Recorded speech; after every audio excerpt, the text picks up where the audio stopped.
So these two printers in front of me have a lot in common, but they're also really different. The one on my left is sort of my flagship printer here at the house. It is a highly modified Ender 3, as you can tell, just physically alone. I'm not going to get into all the different mods because that's not the scope of this video, but let's say it's between $1,000 and $1,200 to put this together. One on my right, my father's wife is an administrator at a local private school, and we all agreed that it would be really cool if they had a 3D printer in the classroom. So this has been gifted to that school, and I built it with the intention of it being mainly three things. One, reliable, robust, because there's going to be a lot of kids kind of laying hands on it, and I wanted to just be tough, I guess. And three, safe. So the problem is the original Ender 3 doesn't meet any of those three things. That's why they have the reputation that they do. Everything between the plastic extruder breaking after, I don't know, a couple months of use, or the ferrules going into the motherboard, or I should say lack of ferrules, so just tinned wire. That's not safe. It's a fire hazard. And robust, having to level the bed all the time. Like, I'm imagining kids coming in the classroom and they can't get it working because it's manual bed leveling, and it's just going to collect dust. If it doesn't work right, it's just going to collect dust. It's not going to get the kids into engineering or inventing things and being creative and all the good things that we've come to know and love about 3D printing. So my solution to that was to essentially take all the good things off of this printer. I spent a lot of time designing, CAD models and SolidWorks parts, and just bring them over here. I've already done all the design, so I'll just print a copy of a lot of it. But I want to take a zero off the price. So one of those things that, speaking of zero, a Raspberry Pi Zero. Now, before I get into the rest of it, I just want to come out at the beginning of the video, because there's going to be a lot of people in the comments saying, oh, like, you're not supposed to do that. No, you're right. Thing is, I already had this, and you're not supposed to really use this type of Raspberry Pi for Octoprint or Klipper, especially Octoprint. But in this video, I'm going to kind of show you how you can use it. And there are two main reasons I could see why you would.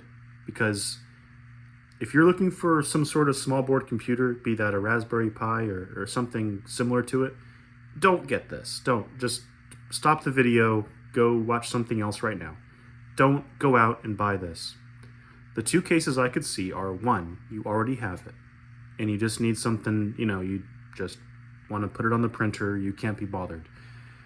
Two, maybe you live in a country where you don't have access to anything better, but maybe you can get access to this. So it's just one of those things where I'm not saying that this is better than anything else. In fact, there's a lot of limitations, which is the whole premise of this video. So it all comes down to the processor speed. There are two main things that this video is going to cover, because we're essentially trying to solve for that. The first is the fact that, the operating system, the latest Raspbian Bookworm, at the time of this video anyway, there's a lot of overhead. I don't know if it's that much, but I mean, this thing, I'm trying to remember. I don't have the specs in front of me, but I think it's got 512 megabytes of RAM, and the CPU is clocked at, I want to say it's like 900 megahertz, plus or minus. It's not that much. It's a single core ARM processor, and it probably goes back the better part of 10 years from when I'm filming this now. This is not a high-powered computer. The good news is that Klipper itself doesn't need that much power. Once the print is started and it's just kind of, printing, there's really not that much for the Raspberry Pi to do. Problem is, there are some other things that we need to do with Klipper that require a little bit more power. One is input shaping. I noticed this when I've already got this running, by the way, so I'm making the video because I already know that it works, but I'm going to show you that input shaping by default does not work, at least with the latest versions of Klipper. We need to do some workarounds, and we can get input shaping to work. Two is a better OS image. I say better, I don't mean like it's better in every way, but I mean it has lower overhead, because we're essentially breathing through a straw here as far as the CPU and RAM. So We're going to talk about things like overclocking very slightly, you know, just see what we can do. We're going to talk about reining in input shaper to a smaller range so that it doesn't stall out and crash, because that's what will happen if you try and run the full range of frequencies. And we're going to talk about a operating system distribution called DietPi, which is fundamentally designed to have a lower overhead than pretty much any other image that's available immediately for the Raspberry Pi and similar. So if you do want to see a video, though, of these two printers side by side, like what is a $1,200 Ender 3 versus a $100 Ender 3, like what are the differences, let me know in the comments below, because I think it would be kind of a fun video as well. And I'm just going to say it, like I think this one is going to be better in some ways than that one, purely because the accelerations will be faster, but that's about it, honestly. The accelerations will be faster because the bed is a lot smaller. But I really think that this is going to get within 90% of this, just with simple things. It's going to, of course, Klipper. We've got a direct drive extruder. There's a Spider V2 all metal hot end inside of there. You can't see it. But yeah, like I've got a dual Z axis. This is actually the whole kit that used to be on this printer before I went to belted Z. So I've tried to import a lot of the good things from this printer over to here without breaking the bank. So I think it would be a fun comparison. We can talk about it later. I want to focus on the Raspberry Pi though in this video. So that being said, what I'm going to do is basically walk you through the process. I'm going to skip through a lot of the stuff that isn't really unique. I just want to focus on the things that make the Raspberry Pi Zero different from the others. Operating system image. The normal Raspbian image will of course work just fine on the Raspberry Pi Zero, but in an effort to try and remove as much overhead as possible, I stumbled across DietPi after a few Google searches. I reckon that this is probably going to be our best bet as far as a fully featured Raspberry Pi image that has most of the crap stripped out that we don't need. Again, like we're really just trying to make the most of what we have here on the CPU and everything. So you can go to their website and download the latest release. On their supported hardware page, you'll be able to scroll down and see that there's this one image that supports all the different Raspberry Pi models for the most part. Of course, at the very bottom, there's us with the Raspberry Pi Zero. But yeah, you can go to the, there's a big download button. You can go over there and I can, yeah, Raspberry Pi /0. Yeah, that's unfortunately what it is. So I've already got it queued up. So what I'm going to do is go ahead and I'm not going to show this part because it's kind of, boring and generic. But what we're going to do is go ahead and get this onto an SD card. I'm just using the 8 GB card that came with a printer. We'll see how well that goes. So the SD card has been flashed. The next step is really just getting connected to it. In the case of the Raspberry Pi Zero W, it's really only over the Wi-Fi. Realistically, there's no physical LAN port or anything like that. So we need to find a way to get the Wi-Fi credentials already on the SD card before we do the first boot. You might be able to do this over the Raspberry Pi Imager where you can put all that stuff in. I haven't tried it with DietPi. I know that it works for Raspbian, but as we're using DietPi, I'm just going to show you how to do it manually. So when we go to the SD card, there is a small partition that's been made in the process that can be read by Windows and Mac and things like that. There are 2 files here that you need to find, dietpi-wifi.txt and then dietpi.txt. Dietpi/Wi-Fi, go in here. At the very, very top, you'll see entry 0. And this is really obvious. You just type in things like your Wi-Fi name, SSID, right? So mine is called Merlin. You would put your password in here, which I'm not going to do until I stop recording my screen. And you might think that once you save that, you should be good to go. Just pop the SD card in. But Unfortunately, I don't know if it's a bug or what's going on, but because it's the same image for other Raspberry Pis that do have a LAN jack, for some reason, in this DietPi.txt file, we need to edit one more thing. So if you open that, you'll find this here on my right. It turns out that this auto setup net Wi-Fi enabled equals 0. Well, it it means that your Wi-Fi won't be enabled. So we need to change that to 1. And I want to give credit to this guy on GitHub, Mateo Carnelos. So it's issue number 5391 for the DietPi GitHub page. Yeah, that solved the problem. I was really kind of scratching my head for a second on why it wouldn't work. But yeah, change this to 1. Save that file. In your main Wi-Fi file, go ahead and put in your Wi-Fi name and password. And once you do that, you should be good to go. So I will see you when I'm booted up. So the Raspberry Pi is now booted up and everything seems to be working fine. I was able to find the Raspberry Pi on my router. I'm not going to go through that whole process of setting a static IP address. I trust that you can Google that if you're not sure what I'm talking about. Upon logging in, the default user is of course going to be root for DietPi. The password is DietPi, all lowercase, no spaces.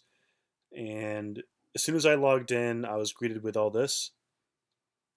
It's going to go through some sort of automated script where it checks for updates and stuff like that. So what you're going to want to do is probably just let this complete through whatever its cycle is.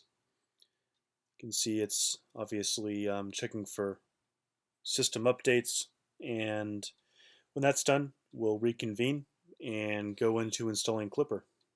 So after a reboot, I was prompted to log in as the root user. I did change the root password already. When I came back in, there were a couple more things that said it had to do. So I don't want to make this video about how to set up DietPi because they have a really good website, and I didn't really see the point in going through every little last step, but I did want to touch on a couple that you probably do want to change for our specific usage. First of all, I don't think I had it in a previous video clip, but I set my time zone, and I wanted to talk about, so this DietPi config, which is, again, this all comes up on the first boot, and you'll have to go through all this before you can actually use it normally. The first thing, let's overclock it. So the moment, like I said, I want to say it's like 1 gigahertz or 900 megahertz is the default. So there's this warning. That's fair enough, but I'm going to take the risk and do high, which is 1.1 gigahertz. Click OK. Just to give us a little bit more horsepower here. I already set the CPU governor to performance mode. There's a couple options here, but I put a little heatsink on that Raspberry Pi, so I hope that's good enough. But you can kind of go through these settings here and pick something that you feel is appropriate. So again, I kind of already set up some of my basic things like my keyboard, my language, my time zone, things like that. So I'm not going to spend any time talking about those.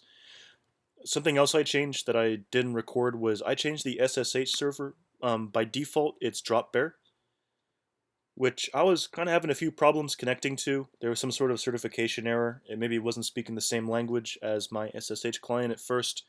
So I just went in here. I had to actually use the terminal, like the actual terminal on my Mac to SSH in, and then from there, that's kind of what you're seeing now. So when I did this the last time, it did fix it. So I don't know. It's some sort of, I don't know what's going on with DropBear. It doesn't play well with my specific SSH client, which I'm using CyberDuck. So just FYI, you might want to do that. And then the rest of these I'm not gonna really mess with. So with this done, should be able to kind of just go through the rest of this.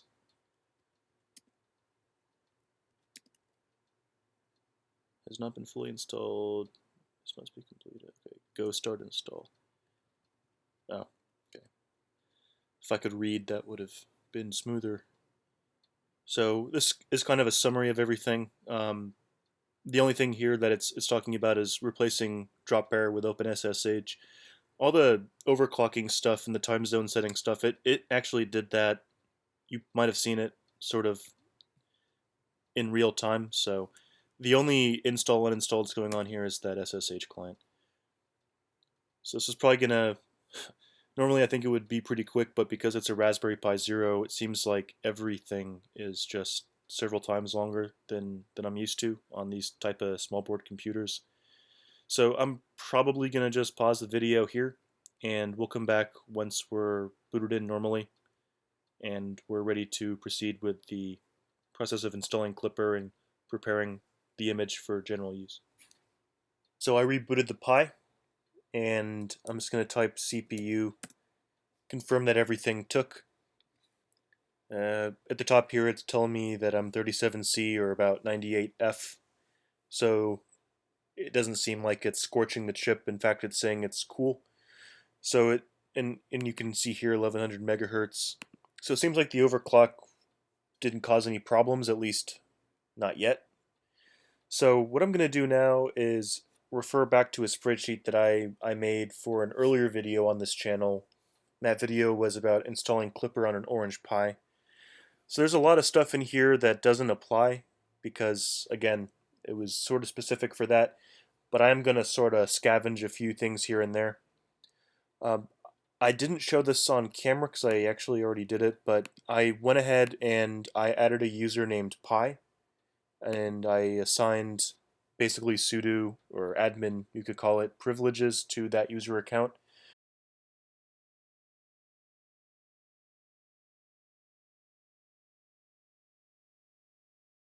Through the magic of video editing, I've gone ahead and got Klipper set up, installed, Mainsail OS is loaded. Everything's working just fine. However, input shaping is the next thing we need to talk about. So typically with a Raspberry Pi Zero, it will choke out during input shaping. So what I'm going to do is first show you what normally happens. Now, we might end up kind of on the lucky side because we did all that optimization with DietPi and we overclocked it slightly. So there's actually a good chance that it might technically get through input shaping. But in the event that it doesn't, then, we'll go from there. So I'm actually right next to the printer, so you will be hearing all this live. What I'm going to do is I've got this accelerometer. I'm putting it on my y-axis right now.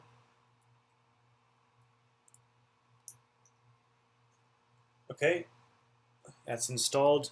So now what I'm going to do is I like to start off by checking that it's connected. Yep, that looks pretty good. Those are my test values. Measure the noise. If it's below 1,000, then usually it's wired properly with no interference. Yeah, that looks fine to me. So let me get on with the test. So it starts at 5, not kilohertz, hertz, and it will build up to 130 something. And typically with a Raspberry Pi Zero, between, let's say, 90 and 130, it'll crash. It'll give some sort of an MCU error saying that it couldn't complete the test. In our case, I suspect that it actually will finish, but barely. And it'll still give an MCU error at the very end of it. But you probably hear the noise in the background. It is definitely input shaping right now. Oh yeah, right around there. That sounds a little bit nasty. That's probably going to be our somewhere around 40 kilohertz. I keep saying kilohertz. I mean hertz. That was definitely some sort of a natural frequency right there. Anyway, this is going to go through, and I'm going to just kind of skip ahead a little bit here. So we talked about how at a certain point it crashes, right? If you go to the machine tab, you can see the CPU here is already pegged, not even halfway done yet. What we're going to do is limit the envelope of frequencies that it can test, and that will stop it from crashing. That's the simple fix. So if we know that our axes, for example, like I'm pretty sure that for this y-axis, it's somewhere around between probably 30 and 45 hertz. The x-axis is probably still less than 70. It has a big direct drive motor on it and everything. So there's no point in testing things like above even probably 60 hertz. It's just not adding any value. And that's where it crashes. So all we have to do is stop the test early, and it should complete just fine. But let's let it go through. It should be almost done now. I think it goes to 133 or something like that. Yeah, so it just stopped making noise. Yeah, there's our Klipper error. Now it did technically complete, so it crashed right at the end because it was trying to do some sort of calculation. Even though it got all the way to 133, it just couldn't take it. So to be fair, this will still work. If I were to try and run the NumPy calculation for the CSV file, it actually would work. But that's only because we have DietPi installed and we did a slight overclock. And for the x-axis, I don't know. Maybe it would be different. But either way, it's not ideal. We shouldn't have this error at the end of input shaping. And if you're running something else besides DietPi and let's say you didn't overclock it, you got bad silicon, the next part of the video will be showing you how to fix that. So let me finish letting it do its thing. All the while, I guess I can open up our SSH client and we do refresh.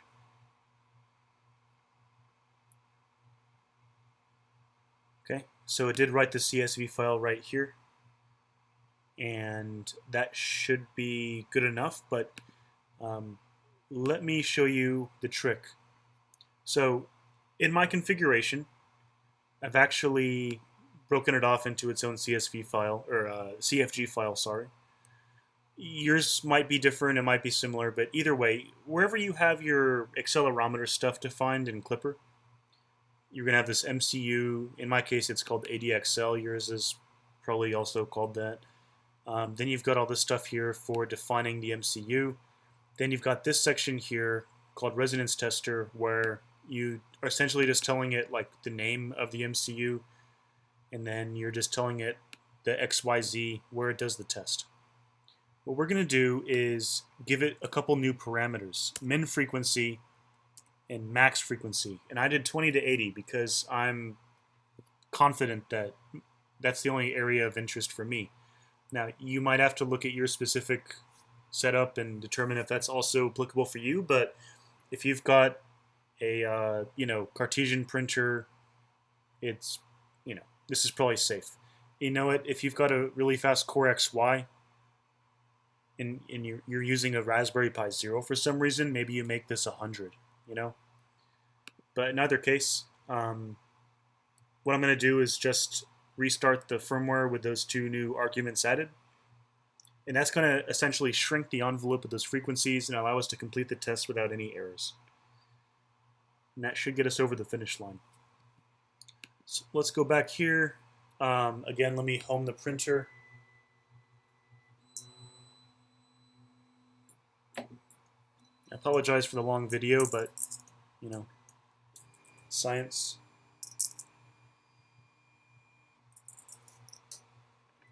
Almost done.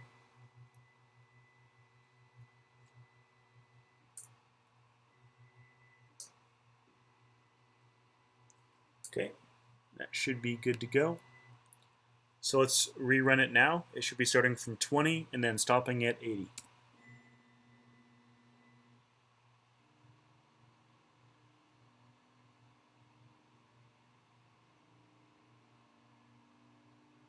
I don't know if you guys can hear it through the microphone. Yeah, right around here is kind of where it gets nasty. Yeah, the whole table's shaking. 37, 36. Sort of a second order harmonic right there.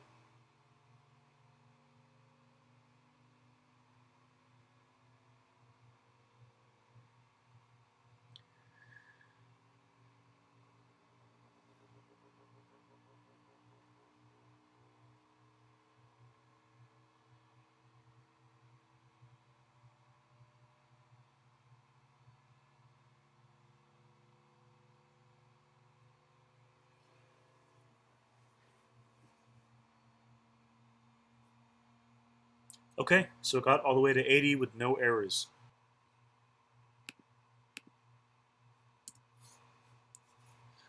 I'm not going to make you sit through this whole thing. It's going to take a few minutes. But what I'm going to do is show you that it's indeed working by letting it get a little bit through it. Then I'm going to stop the video. I'm going to rerun it for my x-axis. And then we'll come back and kind of conclude.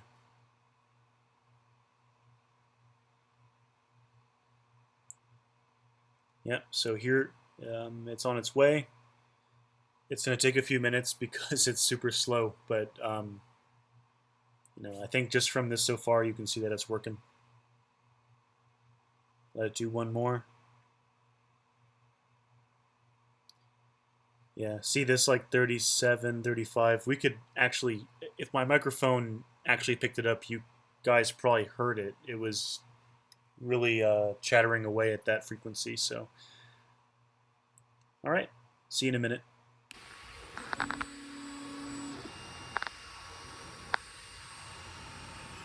So everything is working just fine. Pressure advancement calibrated. Good to go.